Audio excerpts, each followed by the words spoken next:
On RTI media. నమస్కారం, వార్తలకు స్వాగతం. ముందుగా ముఖ్యాంశాలు. వైసీపీ మహిళా లీడర్ వరుడు కళ్యాణి ప్రెస్ మీట్, పలు అంశాలపై వివరణ. కాంగ్రెస్ లీడర్ వి హనుమంతరావు ప్రెస్ మీట్, పలు అంశాలపై వివరణ. వైసీపీ లీడర్ మహిళా లీడర్ వరుడు కళ్యాణి మీడియా సమావేశం నిర్వహించారు. ఈ సందర్భంగా పలు అంశాలపై ఆమె మాట్లాడారు. ఆ సంఘటన మీద ఈ రాష్ట్ర ప్రభుత్వం అలాగే పాయకరావుపేట ఎమ్మెల్యే గారు అబద్ధాలు చెప్తూ ఉన్నారు. వాటిని ఖండించడం కోసం మీ ముందుకు రావడం జరిగింది. ఆ ఫార్మా కంపెనీలో జరిగిన దారుణం నిజంగా చాలా దురదృష్టకరం. 17 మంది చనిపోయారు, 41 మందికి గాయాలయ్యాయి. గతంలో ఎన్నో ప్రమాదాలు జరిగినా కూడా ఎప్పుడూ జరగనటువంటి విషాదం చోటు చేసుకుంది. కానీ ఈ విషాదంలో ఆ బాధితులకి ప్రాణాలు కాపాడడంలో కానీ, అలాగే క్షతగాత్రుల్ని అంబులెన్సుల్లో తీసుకెళ్లడంలో కానీ, ఆ కంపెనీ యాజమాన్యం మీద చర్యలు తీసుకోవడంలో కానీ ఈ రాష్ట్ర ప్రభుత్వం పూర్తిగా విఫలమైంది. అలాగే తీసుకుంటే చంద్రబాబు నాయుడు గారైనా, మంత్రులైనా, స్థానిక మంత్రి అయినా, అలాగే ఎంపీ ఎమ్మెల్యేలు అందరూ కూడా వాళ్ళకి అండగా నిలబడడంలో విఫలమయ్యారు. చంద్రబాబు నాయుడు గారు ఈ కూటమి ప్రభుత్వం ఎక్కడో మదనపల్లిలో పేపర్స్ తగలబడిపోతే హెలికాప్టర్ ఇచ్చి డీజీపీని పంపించారు. మరి 17 మంది ఎంత దారుణంగా యాక్సిడెంట్లో చనిపోయారు. ఏమి ఒక హెలికాప్టరో ఫ్లైటో వేసి హోంమంత్రి గారిని అలాగే డీజీపీ గారిని అక్కడికి పంపొచ్చు కదా, అలాంటి ఆలోచన రాలేదా? అంటే కాలిపోయిన పేపర్లకున్న విలువ 17 మంది ప్రాణాలకి లేదా? ఉత్తరాంధ్ర ప్రజల ప్రాణాలకు అంత విలువ లేదా అని నేను అడుగుతూ ఉన్నాను. అలాగే తీసుకుంటే పాయకరావుపేట ఎమ్మెల్యే గారు, ఆవిడ ఎంతసేపు కూడా జగనన్నని తిట్టడం కోసమే ఆవిడ టైం వెచ్చిస్తారు తప్ప ఎక్కడా బాధ్యతగా తనకిచ్చిన బాధ్యతని నెరవేర్చడం మనం చూడలేదు. ఎంతమంది చనిపోయినా కూడా చంద్రబాబు నాయుడు గారు పరామర్శకు వెళ్ళాక ఒక ఉన్నత స్థాయిలో సమీక్ష చేయాల్సిన అవసరం లేదా? రాష్ట్ర స్థాయిలో సమీక్ష చేశారా? ఒక industries department, factories department, pollution department, కార్మిక శాఖ, వీళ్ళందరితోని ఒక ఫైర్ డిపార్ట్మెంటు, ఎలక్ట్రికల్ డిపార్ట్మెంటు రాష్ట్ర స్థాయిలో ఉంటాయి కదా, వీళ్ళందరితో కలిపి ఒక సమీక్ష చేశారా? ఇదేమీ చేయకుండా వీకెండ్కేమో స్పెషల్ ఫ్లైట్లో హైదరాబాద్ వెళ్ళిపోయారు. సరే, మంచిదే, కానీ ఇవి చేసి వెళ్ళొచ్చు కదా.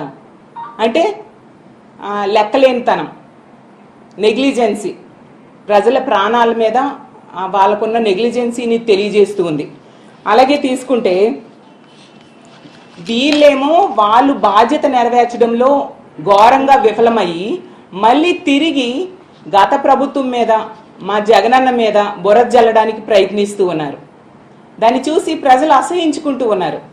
పాయకరావుపేట ఎమ్మెల్యే గారు అయితే మరీ దారుణంగా మాజీ ముఖ్యమంత్రి గారిని పట్టుకొని చాలా చులకనగా మాట్లాడుతూ ఉన్నారు. అసలు ఆవిడ అలా తిట్టినంత మాత్రాన జగన్ గారికి ఉన్న విలువ ఏమాత్రం తగ్గదు. ఆకాశం మీద ఉమ్మేస్తే మన మీదే పడుతుంది. అసలు అనిత గారికి నేను ఒకటే అడుగుతూ ఉన్నాను, అమ్మ, మీరు వాడుతున్న భాష, మీరు మాట్లాడుతున్న మాటలు ఈ సభ్య సమాజం వింటే ఏమనుకుంటుంది? రాష్ట్రంలో ఉన్న తల్లిదండ్రులు ఏంటి ఈవిడ ఎలాంటి భాష మాట్లాడుతున్నారు, మా పిల్లలు ఇది నేర్చుకుంటారేమో అని భయపడుతూ ఉన్నారు మీ భాష చూసి. అందరి వరకు ఎందుకు మీ పిల్లలు అడగరా, అమ్మ ఏంటి ఎలాంటి భాష మాట్లాడుతున్నావు అనేసి? రేపొద్దున పిల్లలు అదే భాష మాట్లాడితే తప్పు అని మీరు చెప్పగలరా? చెప్తే అమ్మ నువ్వు మాట్లాడిన మాటలే కదా మేము మాట్లాడుతున్నామని అనరా? ఇదేనా మీరు ఫ్యూచర్ జనరేషన్స్కి ఇస్తున్న సందేశం అని నేను అడుగుతూ ఉన్నాను. అలాగే తీసుకుంటే సీఎం గారిని పట్టుకొని, అరే నువ్వు సీఎం ఏంటి, సీఎంనే కదా మనోడు ఏంటది? అసలు ఆ సంబోధన ఏంటి, ఆ సంస్కారమా ఏంటి? ఇంత సంస్కారహీనంగా మీరు బిహేవ్ చేస్తున్నారు. ఇది నిజంగా చాలా దురదృష్టకరం. ఒక మహిళ అయ్యుండి ఇలాంటి మాటలు మాట్లాడడం మహిళా లోకానికే సిగ్గుచేటు. మీ ముందు హోమ్ మినిస్టర్గా ఎంతోమంది చేశారు, అలాగే రకరకాల మంత్రి పదవులు చాలామంది చేశారు, చీఫ్ మినిస్టర్స్ చేశారు, అలాగే ఎమ్మెల్యేలుగా, ఎంపీలుగా చాలామంది ప్రజాప్రతినిధులుగా ఉన్నారు. కానీ ఎవ్వరు కూడా ఎంత దారుణమైన భాష, ఎంత సంస్కారహీనంగా మాట్లాడిన సంఘటనలు మనం చూడలేదు. ఏదో ఇలాంటి మాట్లాడితే గొప్ప వస్తుంది అనుకుంటున్నారేమో కానీ మీ హోందాతనం మీరు కోల్పోతారు, ప్రజల దగ్గర మీరు చులకనైపోతారు అనే విషయం మీరు గుర్తించాల్సిందిగా తెలియజేస్తూ ఉన్నాను. అలాగే మీ అందరికి ఒక అనుమానం రావచ్చు, ఏంటి అనిత గారిని పాయకరావుపేట ఎమ్మెల్యే అంటూ ఉన్నారు అనేసి. ఎందుకు అంటూ ఉన్నానంటే ఆవిడ బీజేపీ లీడర్ మీడియా సమావేశం నిర్వహించారు. ఈ సందర్భంగా పలు అంశాలపై ఆయన మాట్లాడారు. पेंशन का मतलब क्या हुआ? आपके रिटायरमेंट के साल के 12 महीने का जो एवरेज होगा उसका 50% मिलेगा आपको।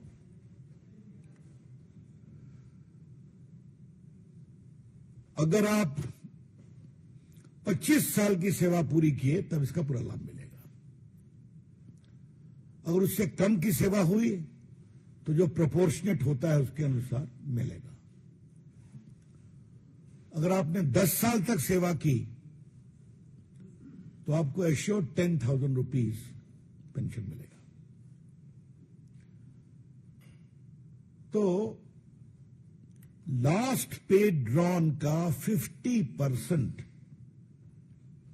आपका एश्योर्ड पेंशन है, निश्चित पेंशन की राशि है। यह हुई पहली बात। दूसरी बात, समय के अनुसार महंगाई बढ़ती है, उसका इंडेक्सेशन होता है डियरनेस में, अलाउंस में, तो उसकी भी चिंता करने का प्रावधान हुआ है। और तीसरी सबसे महत्वपूर्ण, अगर आप गुजर गए तो आपके परिवार को भी 60% का फैमिली पेंशन मिलेगा। एक प्रकार से जो एक कल्याणकारी राज्य की सोच होती है वो इस पूरे निर्णय में दिखाई पड़ती है। इसके अलावा एक और महत्वपूर्ण बात समझना जरूरी है। वो क्या है? जो न्यू पेंशन स्कीम आई थी उसको लेकर यह भी चर्चा थी कि सरकार की फंडिंग के बारे में क्लैरिटी नहीं है। जिस कमेटी ने उसका रिकमेंड किया था उसने कुछ अनूठे प्रयोग भी किए थे, देश हित के प्रयोग थे। सरकार ने कहा है ये पूरा फंडिंग भारत सरकार करेगी। जो पहले था 10% कर्मचारियों के सैलरी से और 14% सरकार के द्वारा। अब कल के निर्णय में आप ये ध्यान रखिए, अब होगा 10% कर्मचारियों के सैलरी से और 18% भारत सरकार के द्वारा। तो उसको भी आगे बढ़ा दिया गया। तो जितना भी हो सकता है कर्मचारियों के हित में, देश के कर्मचारी देश के लिए काम करते हैं, सत्ता में कौन पार्टी है उसकी चिंता नहीं करते और उनके कामों के कारण देश आगे बढ़ता है। यही माननीय प्रधानमंत्री जी ने अपने एक्स पर कमेंट में भी कहा है कि हमें उनके योगदान का बहुत सम्मान करना है और हम करते रहेंगे। तो ये एक बहुत बड़ी बात थी। नरेंद्र मोदी की सरकार कैसे काम करती है, सोच समझकर काम करती है, विचार करके काम करती है, एडहॉक निर्णय काम नहीं करती, और जो भी करती है वो जनहित में होता है। और यहां का जनहित 23 लाख कर्मचारी और उनके परिवार। तो ये एक मोटे विषय को आज रखना जरूरी था। अब इसके बाद कुछ सवाल कांग्रेस पार्टी से करना है। ये घोषणा वाली पार्टी कांग्रेस पार्टी सिर्फ घोषणा ही करेगी, घोषणा के अमल में लाने का भी कभी काम करेगी। आज भारतीय जनता पार्टी के राष्ट्रीय मंच से एक हम सवाल करना चाहते हैं। कांग्रेस पार्टी ने पिछले 2 साल से ओल्ड पेंशन स्कीम को एक बहुत बड़ा तूफान बनाया था भारत की राजनीति में। याद करिए आप। समझ हो कि राहुल गांधी प्रियंका जी हो गई तो उनसे भी कहा दिया गया हिमाचल के चुनाव में कि हम ओल्ड पेंशन स्कीम को लागू करेंगे। जो हमारे दिल्ली के पत्रकार गए होंगे उनको याद होगा, उनके पुराने रील्स को निकाल लीजिए। राहुल गांधी से सवाल नंबर 1। కాంగ్రెస్ నేతలు మీడియా సమావేశం నిర్వహించారు. ఈ సందర్భంగా పలు అంశాలపై వారు మాట్లాడారు. దాంతో పాటు యువతీ యువకులకు ఏదైతే స్పోర్ట్స్కు ఎంకరేజ్ చేయాలనే ఆలోచనతో మన ఏషియన్ గేమ్స్ కానీ ఒలింపిక్స్లో కూడా మన తెలంగాణకు మంచి అవకాశాలు రావాలి. ఇంత పెద్ద జనాభా ఉన్నటువంటి దానికి ఎంతో కష్టపడవలసి వస్తుంది కనుక వాళ్ళకు ట్రైనింగ్ ఇవ్వాలి, వాళ్ళకు మంచి ఏదైతే కోచెస్ ఇవ్వాలనే ఆలోచనతో స్పోర్ట్స్ హబ్, స్పోర్ట్స్ సిటీ చేయాలి అనేది ఆలోచన వచ్చింది. ఎందుకంటే 29కు 2 రోజులలో వరల్డ్ స్పోర్ట్స్ డే జరుగుతున్నది. దాని మీద నేను మాజీ స్పోర్ట్స్ మినిస్టర్గా మా ముఖ్యమంత్రి అయినటువంటి రేవంత్ రెడ్డికి నా హృదయపూర్వక ధన్యవాదాలు. మంచి ఆలోచన. ఇవాళ ప్రతి జిల్లాలలో కూడా 10 నుంచి 12 ఎకరాల భూమి కేటాయించి అందులోనే క్రికెట్ కానీ, ఫుట్బాల్ కానీ, వాలీబాల్ కానీ, హాకీ కానీ అందరూ కూడా ఆడుకునే అవకాశం ఉంటుంది. ప్రతి జిల్లాలో కింది స్థాయి నుంచి 12 ఏళ్ల నుంచి మొదలు పెడితే వాడు 19 ఇయర్స్ వచ్చే లోపల ఒక మంచి క్రీడాకారుగా తయారైతే దానికి మంచి కోచ్. అదేవిధంగా ఏది ఒలింపిక్స్లో కూడా తెలంగాణ ప్రభావం కనిపించాలి. తెలంగాణలో ఉన్నటువంటి స్పోర్ట్స్ మెన్లు వరల్డ్లో తెలంగాణ కూడా నంబర్ 1 ఉండేందుకు దానికి మంచి డబ్బు కేటాయించి మంచి సిటీ ఏర్పరిచి అదేవిధంగా జిల్లాల వారీగా ప్రతి జిల్లాలో కూడా 10 నుంచి 12 ఎకరాల భూమి తీసుకుంటే అన్ని గేమ్స్ ఆడుకోవచ్చు. క్రికెట్ కానీ, ఫుట్బాల్ కానీ, వాలీబాల్ కానీ, హాకీ కానీ అన్నీ కూడా ఆ అవకాశం కూడా అప్పుడే స్పోర్ట్స్ సిటీ బాగుపడుతుంది. నాకు నిజంగా చాలా సంతోషంగా ఉంది. ఎందుకంటే ఎవరు కూడా స్పోర్ట్స్ మీద అంత శ్రద్ధ తీసుకోలే. గతంలో ఉన్నటువంటి కేసీఆర్ కూడా స్పోర్ట్స్కు ఎంకరేజ్ ఎక్కడ చేయలే కనుక ఈయన స్పోర్ట్స్కి ఎంకరేజ్ చేస్తుండు కనుక ప్రతి ఒక్క స్పోర్ట్స్ మెన్ ముందుకు రావాలి. మొన్ననే ఇది మన హాకీ క్రికెట్ ప్లేయరు మన ఏదైతే మన నెక్లెస్ రోడ్డు నుంచి గచ్చిబౌలి వరకు జరిగినటువంటి మ్యారథాన్ రన్నర్లో బహుశా నేను అనుకుంటే 20 నుంచి 25,000 మంది girls and boys even senior citizens also participate చేశారు. ఆ సభలో ముఖ్యమంత్రి గారు, నేను ఎందుకు చెప్తున్నా అంటే ఆయనకు ఒక ఆలోచన వచ్చింది. నిన్నటి వరకు హైదరాబాద్ సిటీ అంటే హైటెక్ సిటీ, సాఫ్ట్వేర్ హార్డ్వేర్ తెచ్చింది. తెలంగాణలో పేరు వచ్చింది హైదరాబాద్ అంటేనే హైటెక్ సిటీగా. ఇవాళ దాంతోపాటు యువతీ యువకులకు ఏదైతే స్పోర్ట్స్కు ఎంకరేజ్ చేయాలనే ఆలోచనతో మన ఏషియన్ గేమ్స్ కానీ ఒలింపిక్స్లో కూడా మన తెలంగాణకు మంచి అవకాశాలు రావాలి. ఇంత పెద్ద జనాభా ఉన్నటువంటి దానికి ఎంతో కష్టపడవలసి వస్తుంది కనుక వాళ్ళకు ట్రైనింగ్ ఇవ్వాలి, వాళ్ళకు మంచి ఏదైతే కోచెస్ ఇవ్వాలనే ఆలోచనతో స్పోర్ట్స్ హబ్, స్పోర్ట్స్ సిటీ చేయాలి అనేది ఆలోచన వచ్చింది. ఎందుకంటే 29కు 2 రోజులలో వరల్డ్ స్పోర్ట్స్ డే జరుగుతున్నది. దాని మీద నేను మాజీ స్పోర్ట్స్ మినిస్టర్గా మా ముఖ్యమంత్రి అయినటువంటి రేవంత్ రెడ్డికి నా హృదయపూర్వక ధన్యవాదాలు. మంచి ఆలోచన. ఇవాళ ప్రతి జిల్లాలలో కూడా 10 నుంచి 12 ఎకరాల భూమి కేటాయించి అందులోనే క్రికెట్ కానీ, ఫుట్బాల్ కానీ, వాలీబాల్ కానీ, హాకీ కానీ అందరూ కూడా ఆడుకునే అవకాశం ఉంటుంది.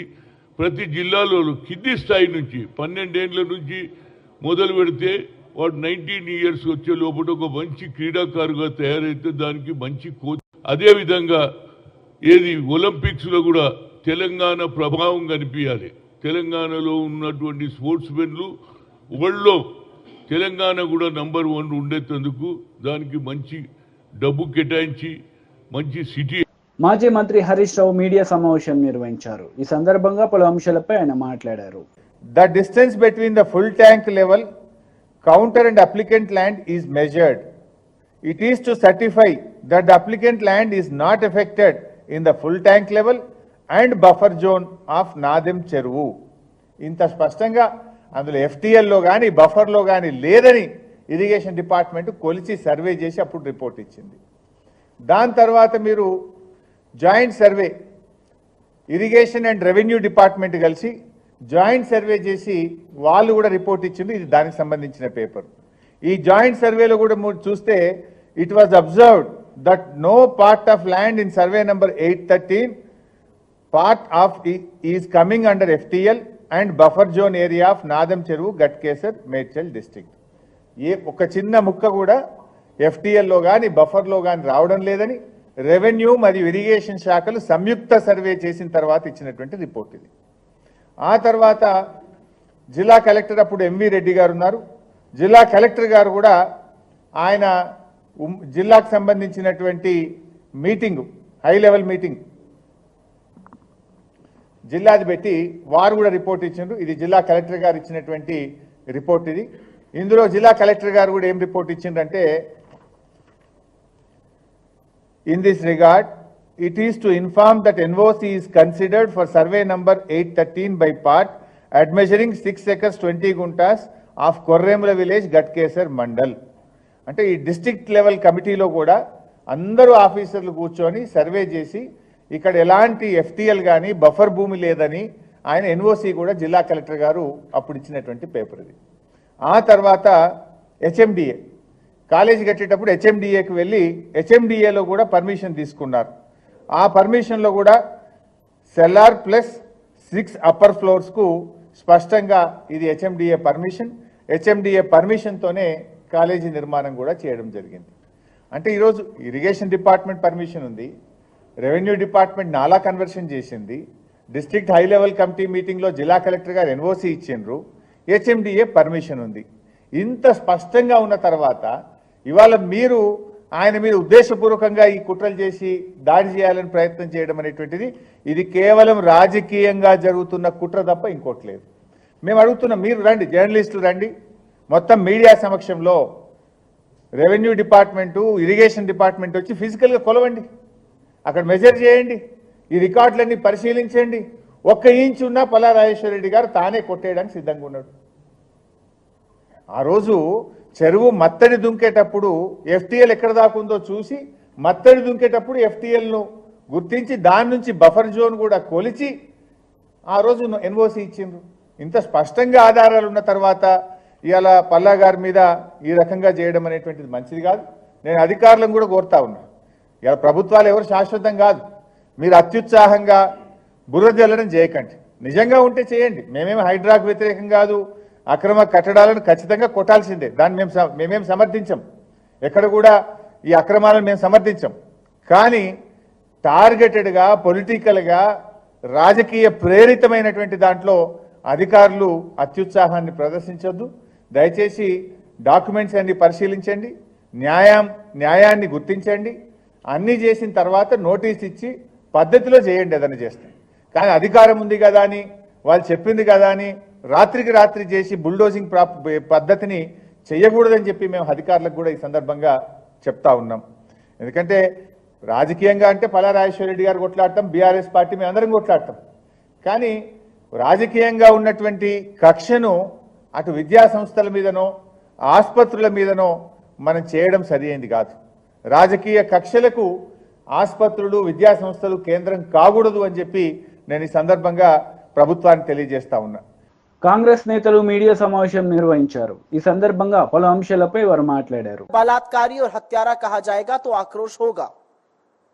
और एक बात यह भी सच है कि किसान चाहे पंजाब का हो, चाहे हरियाणा का हो, चाहे उत्तर प्रदेश का हो, चाहे कर्नाटका का हो, यह सम्मान तो कोई नहीं सहेगा।